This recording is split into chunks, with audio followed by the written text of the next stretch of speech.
સરસ્વતી ગૃહ દ્વારા ચાલતા આ વિડિયો શ્રેણીમાં હું બ્રિજેશ સાકડેચા આપ સૌનું હાર્દિક સ્વાગત કરું છું। આપણે ચેપ્ટર નંબર 9 નો અભ્યાસ કરતા હતા 9મા ધોરણમાં। એટલે આપણે અત્યાર સુધી બળ વિશે ઘણું બધું સમજી ગયા અને ગતિના બે નિયમ વિશે ચર્ચા કરી। એટલે કે બળ કોને કહેવાય તો કોઈ પણ પદાર્થને ધક્કો મારવો કે ખેંચવું એને આપણે બળ કહી શકીએ। ઓકે, બળ છે એ કેટલા પ્રકારના હશે? બે, સંતુલિત અને અસંતુલિત બળ। ત્યારબાદ આપણે એવું સમજાતા કે જડત્વ કોને કહેવાય, ન્યૂટનની ગતિનો પહેલો નિયમ કોને કહેવાય। તો ન્યૂટનની ગતિનો પહેલો નિયમ કોને કહેવાય તો કે જ્યાં સુધી કોઈ પદાર્થને બાહ્ય બળ આપવામાં ન આવે ત્યાં સુધી સ્થિર પદાર્થ સ્થિર અને ગતિમાન પદાર્થ પોતાની અચળ વેગી ગતિ ચાલુ રાખે છે। એટલે કે કોઈ પદાર્થને ઇન શોર્ટ ખડી કરવામાં ન આવે તો એ પદાર્થ કાંઈ કરતો નથી। તમે કાંઈ ખડી કરો તો એ કાંઈ સ્થિર હોય તો ગતિમાં આવે, ગતિમાં હોય તો સ્થિર થઈ જાય, અથવા ગતિમાં હોય તો વધારે ગતિમાં આવે। એ કાંઈ પણ ખડી કરો તો કાંઈક થાય, એના સિવાય કંઈ થાય નહીં, એવું આપણને ન્યૂટન ભાઈએ કીધું। ત્યારબાદ આપણે આગળ જોયું ન્યૂટનની ગતિનો બીજો નિયમ। ન્યૂટનની ગતિનો બીજો નિયમ આપણને શું કહે છે તો કે કોઈ પણ પદાર્થ પર લાગતું બાહ્ય અસંતુલિત બળ તેના વેગમાનના ફેરફારના સમય દર જેટલું હોય છે। એટલે કે ડેલ્ટા પી ના છેદમાં ટી બરાબર એફ। એના ઉપરથી આપણે સૂત્ર જોયું હતું, નવું તારેવું હતું, જેને કીધું હતું એફ બરાબર મા એટલે દળ ગુણ્યા પ્રવેગ, બળ બરાબર દળ ગુણ્યા પ્રવેગ। આટલી આપણે ચર્ચા કરી। એમાં આપણે નવી રાશિ વેગમાન પણ તારાવી હતી કે જેની અંદર વેગમાન એટલે શું? વેગમાન એટલે p m × v માઉ। ચાલો હવે આપણે જોઈએ ન્યૂટનની ગતિનો ત્રીજો નિયમ। બે નિયમનો અભ્યાસ કર્યા બાદ હવે આપણે ક્યાં જઈએ છીએ? ત્રીજા નિયમ પર। તો ત્રીજો નિયમ શું કહે છે તો કે જો ન્યૂટનની ગતિનો ત્રીજો નિયમ, ત્રણ નિયમ એને આપ્યા હતા, બે નિયમ તો આપણે પતાવી નાખ્યા, હવે આપણે કયો આવશે? ત્રીજો નિયમ। તો જ્યારે બે પદાર્થ પર આંતરક્રિયા કરે, જ્યારે કોઈ બે પદાર્થ આંતરક્રિયા કરે એટલે ભેગા થવાની વાત નથી, જ્યારે કોઈ એક પદાર્થ છે એના ઉપર બીજો પદાર્થ રિએક્ટ કરે એટલે તો કે એને કંઈક પ્રતિક્રિયા આપે, આંતરક્રિયા કરવું એટલે શું તો કે ભટકાવું, સંપર્કમાં આવવું, તમે એને કહી શકો આંતરક્રિયા। આંતરક્રિયા એટલે તો કે કંઈક ક્રિયા કરે છે કોઈ બીજા પદાર્થ સાથે, તો એને હું શું કહીશ? આંતરક્રિયા। ઓકે, જ્યારે બે પદાર્થ આંતરક્રિયા કરે ત્યારે એક પદાર્થ બીજા પદાર્થ પર અને બીજો પદાર્થ પેલા પદાર્થ પર બળ લગાડે છે। જ્યારે કોઈ બે પદાર્થ આંતરક્રિયા કરે ત્યારે પેલો પદાર્થ બીજા પદાર્થ પર અને બીજો પદાર્થ પેલા પદાર્થ પર બળ લગાડે છે।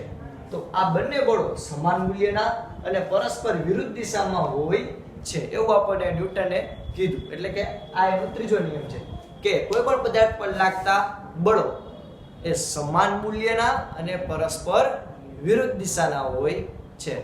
એટલે કે માની લો કે હું આ બોર્ડ પર કંઈક બળ લગાડું છું તો સામે બોર્ડ પર મને એટલું જ બળ લગાડે છે। તો અહીંયા આ બંને બળો સમાન મૂલ્યના અને પરસ્પર વિરુદ્ધ દિશામાં હોય છે। ફોર એક્ઝામ્પલ તમે રોકેટ જોયું હશે, રોકેટ તો રોકેટ જે છે એ ઉપર જાય છે, એનો મિનિંગ શું થયો તો કે જુઓ તમે નીચે એકદમ મોટો ભડાકો કરતા હોય છે, એટલે કે બહુ મોટું હાઇડ્રોજનનું ને એનું બળતણ તરીકે ઉપયોગ કરીને બહુ મોટો બ્લાસ્ટ કરે, એટલે થાય શું તો કે બળ ક્યાં લાગ્યું? રોકેટ જે છે ચાલુ થાય એટલે બળ ક્યાં લાગ્યું? નીચે લાગ્યું, તો પછી બળ રોકેટ ક્યાં જશે? ઉપર। એટલે જેવું રોકેટ ચાલુ થયું, રોકેટે નીચે બળ લગાડ્યું તો એને સામે બળ ક્યાં લાગશે? ઉપર। કેનો નિયમ આવ્યો? ન્યૂટનની ગતિનો ત્રીજો નિયમ। એને નીચે બળ લગાડ્યું તો એટલું જ બળ એને ક્યાં લાગશે? ઉપર। એટલે રોકેટ છે એ ઉપર જશે। તો આ બંને બળો સમાન મૂલ્યના અને પરસ્પર વિરુદ્ધ દિશામાં હોય છે। એટલે કે હું એવું કહી શકું કે એટલા અટુલા બળનું ક્યારેય અસ્તિત્વ નથી। કોઈ પણ પદાર્થ પર એકલું આપમેળે બળ ન લાગે। ફોર એક્ઝામ્પલ અત્યારે એનો હું ઊભો છું તો મને કોઈ રીતે બહુ ઝાપટ મારવા માંડે કે મને અચાનક હું આવી રીતે ધક્કો લાગે કે એવું કંઈ થશે નહીં। આપણે ભૂતરા પિક્ચરની કેવી કાંઈ વાત નથી કરતા વિદ્યાર્થી મિત્રો। આપણે શું સમજીએ છીએ તો કે ક્યારેય એમનેમ કોઈ પદાર્થ ઊભો હોય છે તેના ઉપર એમનેમ બળ નહીં લાગે, એકલું અટુલું ક્યારેય બળ લાગશે નહીં, અચાનક ક્યારેય બળ નહીં લાગે, કોઈ બીજો પદાર્થ છે એના દ્વારા જ બળ લાગતું હશે। ફોર એક્ઝામ્પલ માની લો કે અહીંયા કોઈ એક ડસ્ટર છે, અથવા તો અહીંયા કોઈ પણ એક વસ્તુ છે। ફોર એક્ઝામ્પલ અહીંયા માની લો કે મારી પાસે એક માર્કર છે, તો માર્કરને એમનેમ ચાલવા મળશે, માર્કર એમનેમ હવામાં ઉડવા મળશે તો આપણે હતા નહોતા થઈ ગયા, આપણે બહાર વહી જશું। પણ આ માર્કર છે એને જ્યારે હું બળ લગાડીશ એની જગ્યાએ બીજી જગ્યાએ મૂકીશ તો જ એ માર્કરના સ્થાનમાં એના આકારમાં કંઈક ફેરફાર આવશે.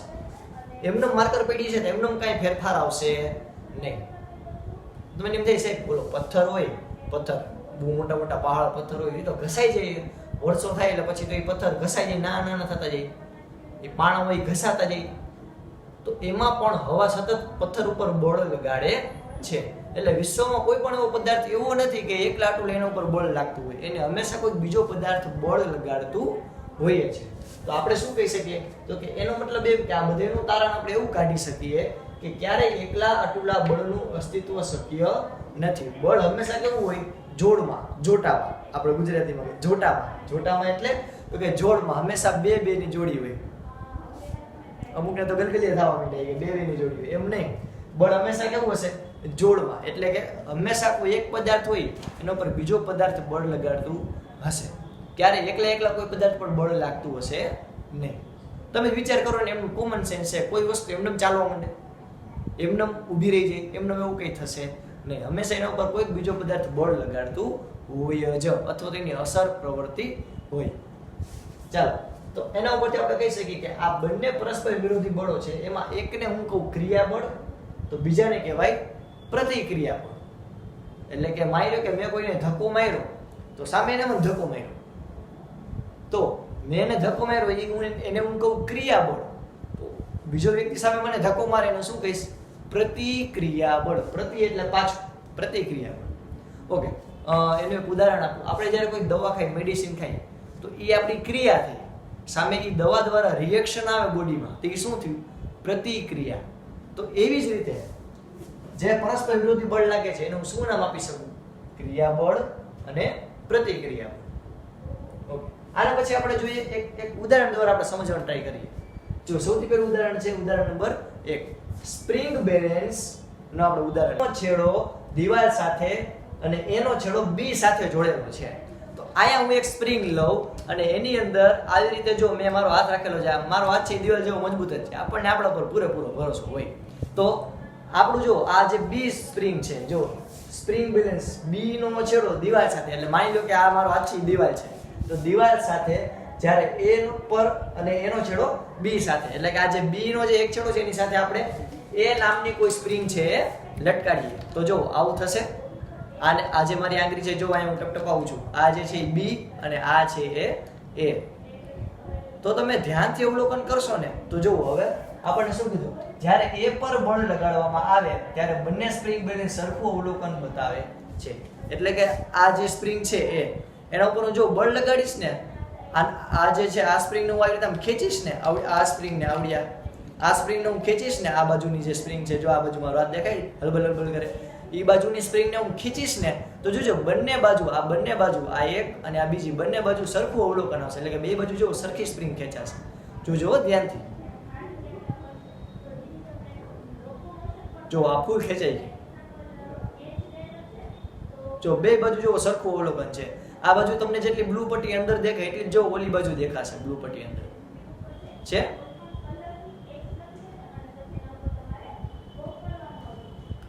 જો એનો મતલબ શું થયો?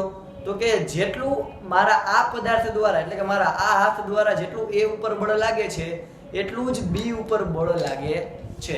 એટલે કે એ દ્વારા બી ઉપર અને બી દ્વારા એ પર લાગતું બળ કેવું છે? સમાન. આ એ દ્વારા આ બી ઉપર, આ એ દ્વારા આ બી ઉપર અને બી દ્વારા એ ઉપર લાગતું બળ, એ બે કેવું હોય છે? એક સરખું. તો જો આવી રીતે બે સરખા ખેંચાયેલા રહે. તો અહીંયા આપણે આ એક ઉદાહરણ જોયું કે ક્રિયાબળ અને પ્રતિક્રિયા બળ એ જુદી જુદી વસ્તુ ઉપર લાગે છે. આ ખાસ એક અગત્યનો મુદ્દો છે. આપણું ઉદાહરણ અહીંયા સુધી પૂરું થઈ ગયું. તમને સમજાઈ ગયું કે જે એ હતી એ સ્પ્રિંગ, એના દ્વારા બી ઉપર અને બી સ્પ્રિંગ દ્વારા એ ઉપર લાગતું બળ કેવું હોય છે? તો કે એકદમ સરખા મૂલ્ય પણ પરસ્પર વિરુદ્ધ દિશામાં. એ છે એ આ બાજુ ખેંચતું હતું, જ્યારે બી છે એ આ બાજુ ખેંચતું. એટલે બે મૂલ્ય કહેવાય છે સમાન પણ એની દિશા છે વિરુદ્ધ. એટલે કે એ દ્વારા બી પર અને બી દ્વારા એ ઉપર સમાન બળ લાગે છે. ચલો, ક્રિયાબળ અને પ્રતિક્રિયા બળ જુદી જુદી વસ્તુ ઉપર લાગે છે. આ એક અગત્યની નોંધ ખાસ યાદ રાખજો. ક્રિયાબળ અને પ્રતિક્રિયા બળ જુદી જુદી વસ્તુ ઉપર લાગે એટલે તો કે વિચાર એટલે હું કોઈ વસ્તુ ઉપર બળ લગાડું તો સામે એ વસ્તુ મને બળ લગાડશે. તો મેં કોઈ વસ્તુ પર બળ લગાડ્યું એને હું કહું ક્રિયાબળ. મેં કોઈ વસ્તુ ઉપર બળ લગાડ્યું એને હું કહું ક્રિયાબળ. જ્યારે બીજી વસ્તુ મને બળ લગાડે તેને હું શું કહીશ? પ્રતિક્રિયાબળ. તો બે એક જ વસ્તુ પર લાગ્યું કે અલગ અલગ વસ્તુ ઉપર લાગ્યું? તો કે અલગ અલગ વસ્તુ ઉપર લાગ્યું. એટલે કે હંમેશા યાદ રાખવાનું કે ક્રિયાબળ અને પ્રતિક્રિયાબળ હંમેશા અલગ અલગ વસ્તુ ઉપર લાગે. આટલું ક્લિયર? ઓકે, એનું એક એક્ઝામ્પલ આપું, જો સમજો. ફોર એક્ઝામ્પલ, આ સ્પ્રિંગ દ્વારા આ સ્પ્રિંગ પર લાગતું બળ, આ સ્પ્રિંગ આને ધક્કો મારે તો એ થયું ક્રિયાબળ. તો સામે આ સ્પ્રિંગ છે આને ધક્કો મારે એ શું થયું? પ્રતિક્રિયાબળ. તો આમાંથી ક્રિયાબળ લાગ્યું, આમાંથી પ્રતિક્રિયાબળ લાગ્યું. તો એનો મતલબ એમ કે આમાં ક્રિયાબળ લાગે છે, આમાં પ્રતિક્રિયાબળ લાગે છે. એટલે કે ક્રિયાબળ અને પ્રતિક્રિયાબળ બંને જુદી જુદી વસ્તુ પર લાગે છે. ક્લિયર? ચાલો હવે આપણે જોઈએ બીજું ઉદાહરણ. ઓકે, તો બીજા ઉદાહરણમાં શું છે? તો કે બીજા ઉદાહરણ સમજવા માટે આપણે આપણા ચાલવાની પ્રોસેસ છે એનું આપણે અવલોકન કરવું પડશે. ઉદાહરણ નંબર 2. ઉદાહરણ નંબર પહેલામાં આપણે શું જોયું હતું? તો કે સ્પ્રિંગ બેલેન્સ દ્વારા એક ઉપર જે ક્રિયાબળ લાગે તો સામે બીજી સ્પ્રિંગ હતી એ પણ એના ઉપર પ્રતિક્રિયા બળ લગાડે. હવે આપણે જોઈએ ઉદાહરણ નંબર 2. એમાં આપણને શું કીધું? તો કે જ્યારે આપણે રસ્તા ઉપર ચાલવાની ઈચ્છા કરીએ ત્યારે ન્યૂટનની ગતિના બીજા નિયમ અનુસાર બળની જરૂરિયાત ઊભી થાય એટલે આપણા શરીરમાં પ્રવેગ ઉત્પન્ન કરે. એટલે કે આપણે માની લો કે ચાલવું છે, પગ દ્વારા ચાલશે એ ઓબ્વિયસ વાત છે. તો આપણે આગળ જવું છે તો ન્યૂટનની ગતિના બીજા નિયમ અનુસાર આપણે આગળ જવા માટે, આપણે સ્થિર અવસ્થામાંથી ગતિમાં આવવા માટે આપણે બળની જરૂર પડે. બળની જરૂર પડે એ તો આપણે પહેલા નિયમમાં ભણ્યા કે જો ગતિમાંથી સ્થિરમાંથી ગતિમાં આવવું હોય તો આપણે બળની જરૂર પડે. તો બીજો નિયમ ક્યાં આવ્યો? તો કે જે સ્થિર અવસ્થામાંથી તમારે ગતિમાં આવવું પડશે ત્યારે તમારે પ્રવેગની જરૂર પડશે. કારણ કે આપણે સૂત્ર ભણ્યા હતા કે F = માં, એટલે કે દળ અને પ્રવેગ. તો તમારે બળ લગાડવું હોય, તમારે આગળ વધવું હોય, તમારે બળ લગાડી અને આગળ વધવું હોય તો તમારે કેની જરૂર પડે? પ્રવેગની જરૂર પડશે અને પડશે. તો અહીંયા આપણે એટલે કીધું છે કે જો આપણે બળ લગાડવું હોય, આપણે બળની જરૂરિયાત ઊભી થાય તો એના માટે આપણે શરીરમાં પ્રવેગ ઉત્પન્ન કરવો પડે. બળની જરૂરિયાત શું કામ ઊભી થાય? તો કે આપણે પહેલા નિયમમાં કીધું હતું કે જ્યારે કોઈ સ્થિર અવસ્થામાં રહેલો પદાર્થ ગતિમાં આવે ત્યારે એને બળ લગાડવું પડે. તો બળ લાગે તો બળ ક્યારે લાગશે? તો કે એ પદાર્થ પ્રવેગ ઉત્પન્ન કરે તો. એટલે આપણે શરીરમાંથી પ્રવેગ ઉત્પન્ન કરવાની વાત આવી. ચાલો હવે કીધું છે કે સ્નાયુ બળ પાછળની તરફ લગાડીએ. સ્નાયુ બળ ક્યાં લગાડશું? પાછળની તરફ. એટલે કે જો આપણે ઊભા હોય, આપણે ચાલશી એટલે પહેલા તો આપણે આમ જ કરશે, આપણી જે પગ છે એ આપણે આમ કરશે. એટલે આપણે શું કર્યું તો કે જે આપણું બળ છે, સ્નાયુ બળ, આપણા જે પગના જે મસલ હોય બરોબર, એ પાછળની બાજુ ધકેલા છે. ક્યાં બળ લગાડશે? પાછળની તરફ બળ લગાડશે. એટલે ન્યૂટનની ગતિના ત્રીજા નિયમ અનુસાર રસ્તા વડે આપણા પગ પર તે જ સમયે સમાન મૂલ્યનું અને વિરુદ્ધ દિશામાં પ્રતિક્રિયા બળ લાગશે. એટલે આ માની લો કે રસ્તો છે, એમાં જો એક એક્ઝામ્પલ આપું. આ માની લો કે રસ્તો છે, એમાં આપણો પગ છે એ આવી રીતે પડ્યો, આપણા જે પગની પેની છે આવી રીતે પડી, એટલે આપણે રસ્તા ઉપર બળ લગાડ્યું, સામે રસ્તાએ પણ આપણા ઉપર એટલું બળ લગાડ્યું કે જેથી આપણે આગળ જઈ શકીએ. એટલે કે જ્યારે સ્નાયુ બળ પાછળની તરફ ધકેલાય ત્યારે ત્રીજા નિયમ અનુસાર રસ્તો આપણને આગળની તરફ ધકેલે. એટલે સમાન મૂલ્યના અને વિરુદ્ધ દિશાના ક્રિયાબળ અને પ્રતિક્રિયાબળ ઉદ્ભવે છે, જેથી આપણે રસ્તા ઉપર ચાલી શકીએ. તો આપણો બીજો ઉપયોગ થયો ન્યૂટનની ગતિના ત્રીજા નિયમની એપ્લિકેશન. પહેલી એપ્લિકેશન આપણે જોઈ સ્પ્રિંગ બેલેન્સ દ્વારા ઉદાહરણ આપણે જોયું. બીજું ઉદાહરણ આપણે જોયું રસ્તા ઉપર આપણે ચાલી શકીએ તો એ પણ ન્યૂટનની ગતિના ત્રીજા નિયમ ક્યાંક ને ક્યાંક લાગે છે. ઓકે, આ સિવાય બીજા ઘણા બધા એક્ઝામ્પલ છે. આપણે રોજબરોજની લાઈફમાં એવા ઘણા બધા ઉપયોગ કરીએ છીએ. ઓકે, તો આના ઉપરથી એક તમને પ્રશ્ન કહું કે આપણે જ્યારે કોઈ ટ્રેન ઉપર બળ લગાડશે તો ટ્રેન ખસશે નહીં, એમાં ઝડપો આવશે, આપણે આગળ ભણ્યા.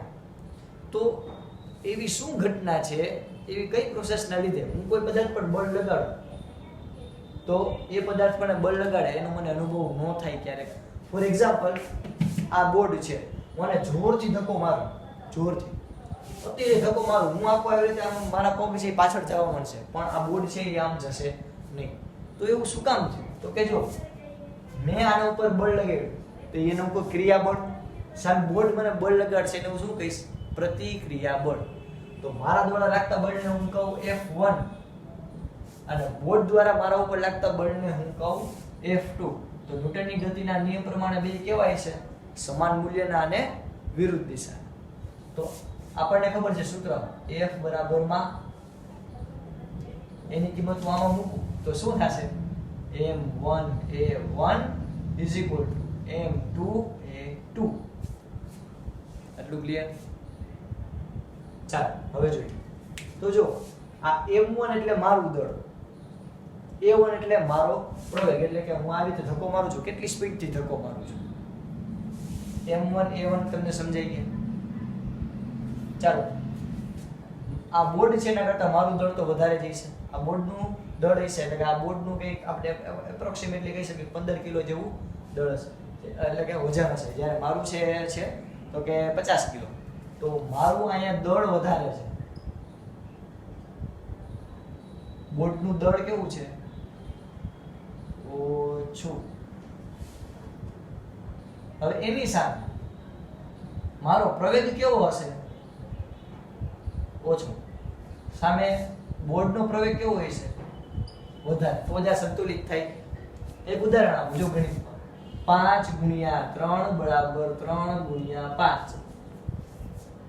તો આ વધુ છે, આ ઓછા, આ ઓછા, આ શું છે? વધુ. એ જ પ્રોસેસ આયા થઈ. એટલે કે મારું દળ વધારે છે તો મારો પ્રવેગ ઓછો છે, અને બોર્ડનો દળ ઓછું છે તો સામેનો પ્રવેગ વધારે છે. અંતે તો બે કેવા હશે? સરખા. એટલે કે F1 બરાબર F2. આ જ પ્રોસેસ થઈ.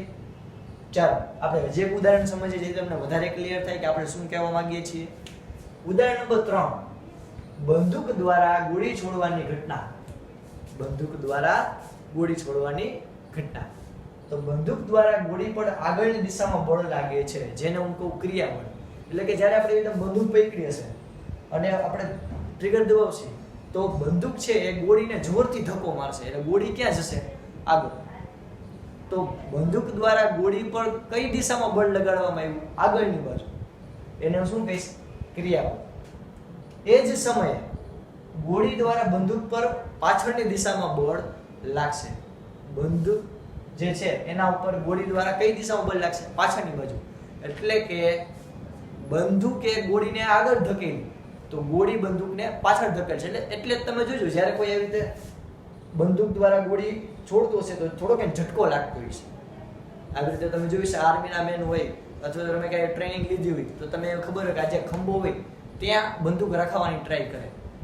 જો એમાં પણ પ્રોપર રીતે બંદૂક ન રાખે તો ખંભો ખરી જાય, જેને આપણે ગુજરાતીમાં કહીએ એ પ્રોસેસ થાય. એટલે પ્રોપર જગ્યાએ આવી રીતે બંદૂક રાખવી પડે, કારણ કે ઝટકો બહુ મોટો હોય.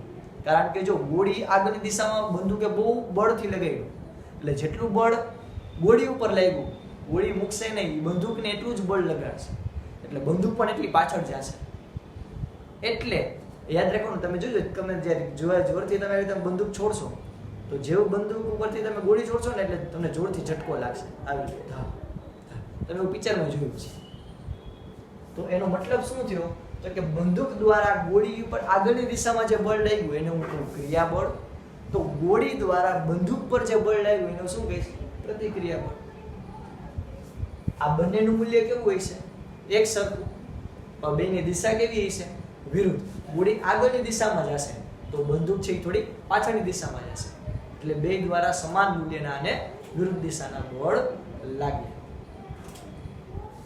હવે તો કે જો આમાં આપણે જોઈએ આમાં પણ F1 એટલે તો કે બંદૂક દ્વારા ગોળી ઉપર લાગતું બળ, અને F2 એટલે ગોળી દ્વારા બંદૂક પર લાગતું બળ. તો જો આનું આમ કહી શકું M1A1 = M2A2. તો અહીંયા બંદૂક દ્વારા ગોળી ઉપર બળ લાગે તો ગોળી આગળની દિશામાં જશે, તો ગોળી આગળ ભાગી તો ગોળીનું દળ છે, ગોળીનું વજન વધારે છે કે બંદૂકનું વજન વધારે છે? તમે કહેશો સાહેબ ગોળીનું વજન ઓબ્વિયસ વાત છે ઓછું જ હોય ને, ગોળી ભારી તો હોય ને બંદૂક કરતા. તો અહીંયા ગોળીનું જે દળ છે એ કેવું છે? ઓછું. સામેનો પ્રવેગ કેવો છે વધારે. ગોળી અતિશય સ્પીડમાં જાય તો જે કોઈના જે કોઈ પણ શરીરનું અંગ હોય એને વિંધી શકે. જેમ કે તમે મગનો દાણો હોય તો તમે એમને કોકને મગનો દાણો મારજો નહીં થાય, પણ તમે બંદૂકમાં એર ગનમાં રાખી તમે બંદૂકનો દાણો મારશો ને તો એને કાંઈક તો અસર થશે. એટલે તો જે ગોળી છે એનું દળ ઓછું છે તો સામેનો પ્રવેગ વધારે છે. એવી જ રીતે ગોળી દ્વારા બંદૂક પર જે બળ લાગ્યું અને બંદૂક છે થોડી પાછળની દિશામાં ગઈ, આપણે થોડોક ઝટકો લાગ્યો, તો ત્યાં બંદૂકનું દળ વધારે છે તો સામેનો પ્રવેગ કેવો રહેશે? ઓછો. કોઈ એક વસ્તુ વધારે તો સામે એક વસ્તુ ઓછી. ભગવાન કોઈ દી ક્યારે અન્યાય કરતા નથી. એક વસ્તુ વધારે આપે તો સામે એક વસ્તુ ઓછી આપે, પણ સરવાળે તો બધા કેવા છે? સરખા. આટલું ક્લિયર? એટલે F1 બરાબર F2. આ છે આપણું ત્રીજું ઉદાહરણ. હવે જોઈએ આપણે લાસ્ટ એટલે કે ચોથું ઉદાહરણ. એક ખલાસી નદી કિનારે સ્થિર બોટમાં ઊભો છે. હોડી પરથી આગળ તરફ કૂદકો મારી ખલાસી કિનારા તરફ આવવાનો પ્રયત્ન કરે છે. ત્યારે બોટ પર તેટલું જ બળ લગાડે જેથી બોટ પાછળ તરફ ધકેલાય છે. આ તમે ગમે ત્યારે જોજો, તમે ક્યારે કોઈ હોડી ઉપર બેઠા હશો અને તમે કિનારા ઉપર આવો ત્યારે તમે એવું જોયું છે કે દોરડા બાંધી લે. તમે દોરડા દ્વારા જેવા તમે કિનારા ઉપર આવવાની ટ્રાય કરો એટલે બોટ છે એ પાછળની બાજુ ધકેલાશે. શું કામ? તો કે તમે આગળની બાજુ ગયા તો સામે તમે બળ ક્યાં લગાડ્યું? પાછળની બાજુ. એટલે હોડી છે એ થોડીક પાછળની બાજુ ખસશે. તો અહીંયા ખલાસી છે એ નદી કિનારે સ્થિર બોટમાં ઊભો હોય. હવે જેવો હોડી પરથી આગળની તરફ કૂદકો મારે ત્યારે બોટ પણ તેટલું જ બળ લગાડે અને એ ક્યાં ખસેડાશે? પાછળની બાજુ. ઉદાહરણ આપણે પહેલું ઉદાહરણ કયું જોયું આપણે વિદ્યાર્થી મિત્રો? સ્પ્રિંગ બેલેન્સ વાળું. બીજું ઉદાહરણ તો કે આપણે ચાલી શકીએ રસ્તામાં તે. ત્રીજું ઉદાહરણ બંદૂક અને ગોળી એટલે કે બંદૂક દ્વારા જે ગોળી છોડવામાં આવે તેનું ઉદાહરણ. ચોથું ઉદાહરણ આપણે જોયું ખલાસી અને હોડી વચ્ચેનું આંતરક્રિયા જે ઉદ્ભવે તે. તો અહીંયા આ ચારે ચાર ઉદાહરણ દ્વારા આપણે એટલું સમજી શકીએ કે કોઈ પણ પદાર્થ પર લાગતા એટલે કે બળો, કોઈ પણ પદાર્થ જ્યારે આંતરક્રિયા કરે ત્યારે તેના ઉપર લાગતા બળો એ સમાન મૂલ્યના અને વિરુદ્ધ દિશાના હોય છે. જેમ એકને હું કહું ક્રિયાબળ તો સામે બીજાને કહીશું પ્રતિક્રિયા બળ. તો અહીંયા આપણે આપણા ન્યૂટનની ગતિનો ત્રીજો નિયમ પૂરો કર્યો.